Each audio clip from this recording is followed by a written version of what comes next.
Assalamualaikum warahmatullahi wabarakatuh. Halo semuanya, perkenalkan saya Andini Nur Pratiwi. Selamat datang di podcast kali ini, yaitu tentang edukasi kepada masyarakat. Kita semua tahu bahwa Indonesia itu negara yang kaya akan budaya, ramah dan penuh semangat gotong royong.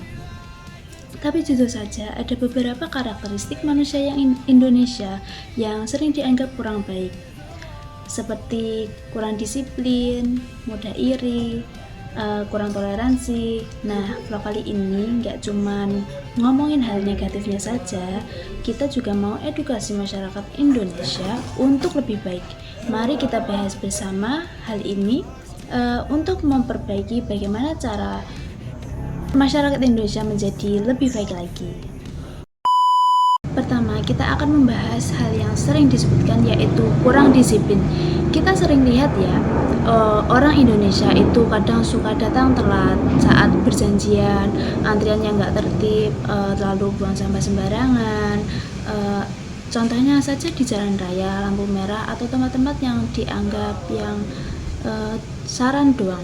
Dampaknya bisa bikin kemacetan parah, lalu produktivitas yang turun, citra negara yang di mata dunia menjadi kurang baik. Tapi kenapa sih ini terjadi? Mungkin karena budaya santai yang kita kadang positif, tapi kalau berlebihan juga jadi masalah. Solusinya yaitu mulai dari diri sendiri, atur jadwal harian, gunakan alarm, dan ajari anak-anak dari kecil.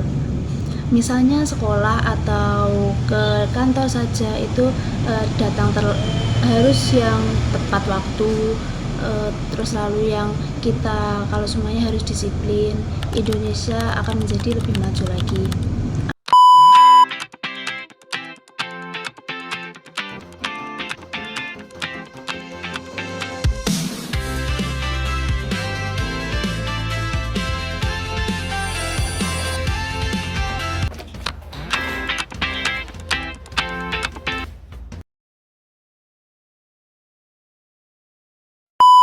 Lalu poin kedua yaitu mudah iri hati atau sering dikatakan gosip.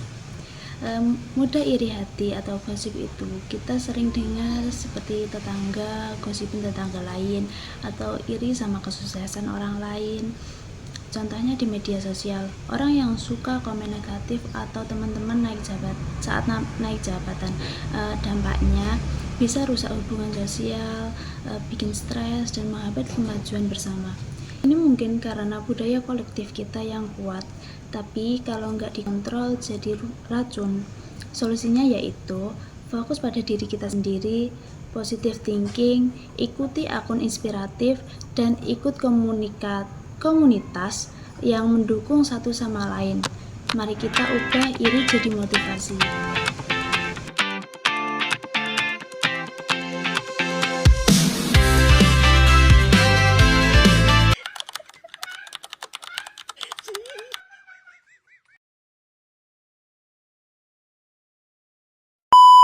Lalu poin yang ketiga yaitu kurangnya toleransi antar suku, agama, dan budaya. Indonesia itu plural, tapi kadang masih ada diskriminasi seperti komentar rasis di online atau konflik antar kelompok. Contohnya di beberapa daerah masih ada stigma terhadap suku tertentu. Dampaknya bisa bikin perpecahan, bikin konflik besar dan menghambat pembangunan. Ini warisan budaya kan, tapi kita bisa perbaiki dengan pendidikan. Solusinya yaitu belajar tentang budaya lain, ikut dialog antar agama, dan gunakan media untuk promosi toleransi seperti kampanye Bhinneka Tunggal Ika, seperti yang lainnya juga yang lebih aktif. Kita semua juga saudara kan.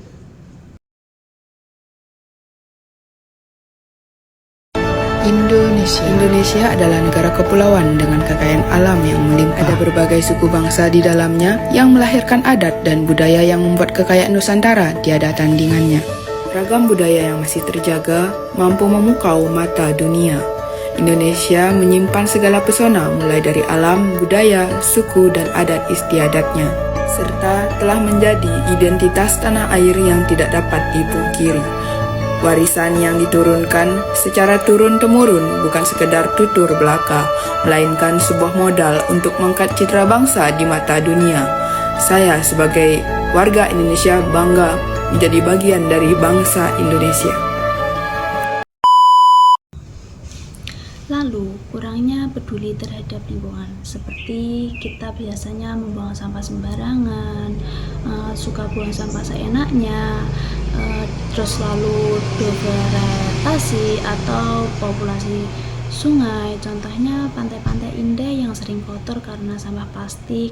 Dampaknya bencana alam, kesehatan terganggu, kerugian ekonomi, mungkin karena kesadaran belum merata. Solusinya itu bisa kita lakukan seperti mulai dari rumah, pisahkan sampah antara anorganik dan organik, gunakan produk yang ramah lingkungan seperti Indonesia bebas sampah. Kalau kita semua peduli terhadap bumi, bumi juga akan lebih hijau dan lebih sehat lagi.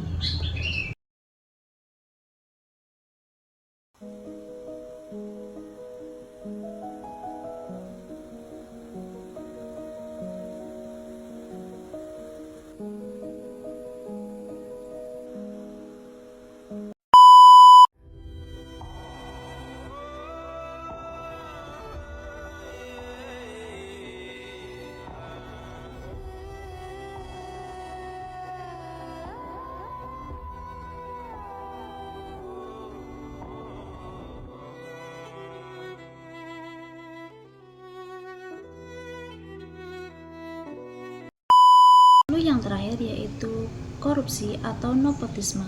Kita sering dengar tentang kasus di pemerintahan atau bisnis seperti pilih kasih jabatan.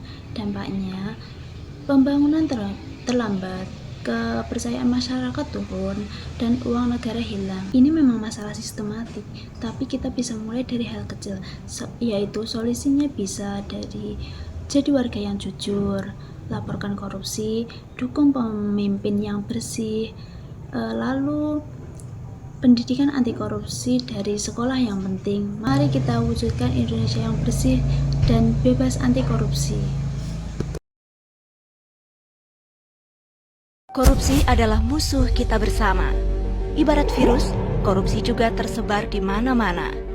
Wabah di seluruh penjuru menggerogoti negeri. Korupsi terjadi karena cinta materi. Tindakan korupsi seringkali melibatkan hubungan keluarga, anak, dan istri karena kebiasaan keluarga yang tidak peduli dari mana asal penghasilan sehari-hari.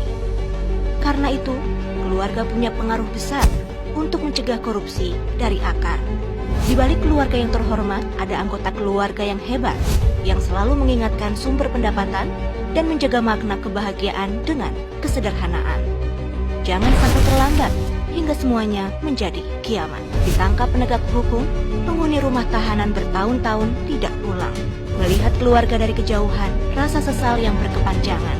Karena itu, mulai cegah korupsi sejak dini dari rumah kita sendiri. Kita bisa mencegah korupsi dari keluarga kita sendiri. Jadi teman-teman, karakteristik manusia Indonesia yang kurang baik itu memang ada, tapi kita bisa perbaiki bersama. Ingat, perubahan dimulai dari diri sendiri. Syukuri kekurangan kita sebagai peluang pembelajaran. Sekian dari saya, terima kasih. Wassalamualaikum warahmatullahi wabarakatuh.